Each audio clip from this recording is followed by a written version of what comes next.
रानो, हमारा घर अब धीरे धीरे टूट रहा है। काफ़ी दिन हो गए हमने हमारी घर की मरम्मत नहीं की है। तुमने इसके बारे में कुछ सोचा है या नहीं? जंगल के सारे पंछी आने वाली बारिश के मौसम के लिए अपना अपना घर तैयार कर रहे हैं। हमारे पड़ोसी ने तो नया घर बनाने के लिए एक अच्छा पेड़ भी ढूंढा है। अरे टुन्नू जी, आप चिंता मत करो। हम दोनों मिलकर जंगल के सारे पंछियों से अच्छा घर हम ही बनाएंगे। और अच्छा घर बनाने के लिए कोई अच्छा पेड़ भी तो मिलना चाहिए। इस जंगल में इन दिनों शिकारियों की संख्या बहुत ज़्यादा बढ़ गई है और हमारे आने वाले बच्चों के लिए ये बहुत बुरी बात है। इसीलिए थोड़ी देर से ही सही पर एक अच्छा और पक्का घर बनाएंगे जिसमें हमारे बच्चे एकदम सुरक्षित रहेंगे। रानू चिड़िया की ये बात टुन्नू समझ जाता है और अच्छे और पक्के घर के लिए एक पेड़ ढूंढ रहा होता है। जंगल में घूमते घूमते टुन्नू थक जाता है और एक पेड़ पर बैठ जाता है। थकान के कारण टुन्नू वही कुछ समय के लिए आराम करता है। थकान की वजह से टुन्नू के पंखों में दर्द होने लगता है, पर जैसे तैसे वह अपने घर पहुंच ही जाता है। टुन्नू जी, क्या हुआ? आज आपने घर आने में इतनी देर क्यों लगा दी? मैं कितना घबरा गई थी, पता है आपको? और ऊपर से मैं इस घर में अकेली, और जो हमारे पड़ोसी थे वो भी यहाँ से चले गए। आइंदा से आप थोड़ी जल्दी आया करो। अरे अरे, बस बस, अब गुस्सा छोड़ भी दो। अब मैं आ गया हूँ ना।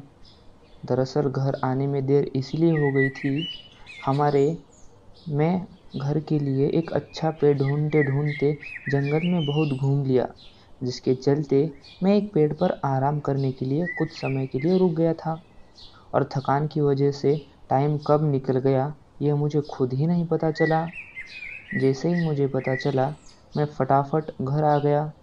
चलो, अब मुझे बहुत सारी भूख लगी है, कुछ खाने के लिए जल्दी दो।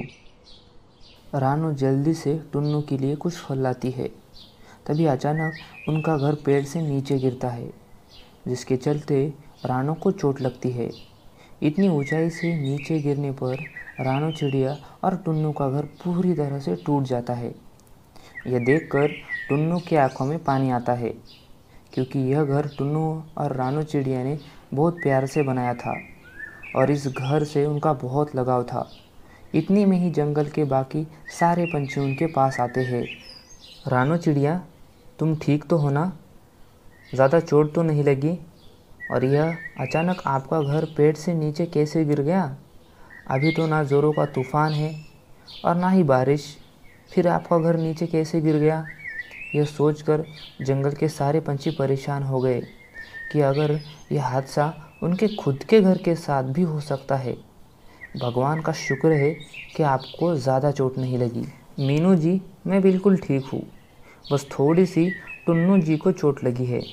और रही घर गिरने की बात, ये तो बहुत पुराना हो गया था, जिसके चलते आज ये हादसा हुआ। जंगल के सारे पंछियों ने अपनी आंखों से टुन्नू और रानू चिड़िया का घर का हाल देख लिया था और सभी को अपने घर की चिंता होने लगी थी, क्योंकि उनका भी घर पुराना हो चुका था और इस कारण से जंगल के सारे पंछी डर गए थे, क्योंकि उनको भी यह बात पता थी कि अगर वो इन्हीं पुराने घरों में रहने लगे तो आज नहीं तो कल रानों के घर जैसा हादसा इनके खुद के घर के साथ भी हो सकता है। तभी जंगल का मुखिया सभी पंछियों को अपने पुराने घर तोड़कर नए घर बनाने के लिए कहता है। परंतु मुखिया जी, बारिश का मौसम बहुत जल्दी आने वाला है और इतनी जल्दी से इतने सारे पंछियों का घर हम कैसे बनाएंगे? ये बात भी सही है, इतने कम समय में इतने सारे घर हम कैसे बनाएं? पर मेरी एक तरकीब है, यह है कि इस साल हम सारे पंछी एक ही बड़ा सा घर बनाकर उसी में रहेंगे, ना कि अलग अलग घर बनाकर, जिससे हमारे रिश्ते और भी अच्छे होंगे और हम सब साथ मिलकर घर बनाएंगे तो बहुत जल्दी घर बनेगा, वह भी बारिश के मौसम से पहले ही। मुखिया जी की बात जंगल के सारे पंछी समझ जाते हैं और जल्दी से घर बनाने के लिए जो जो सामान लगता है वह जंगल से जमा करने लगते हैं। जंगल के सभी पंछियों ने बहुत मेहनत करके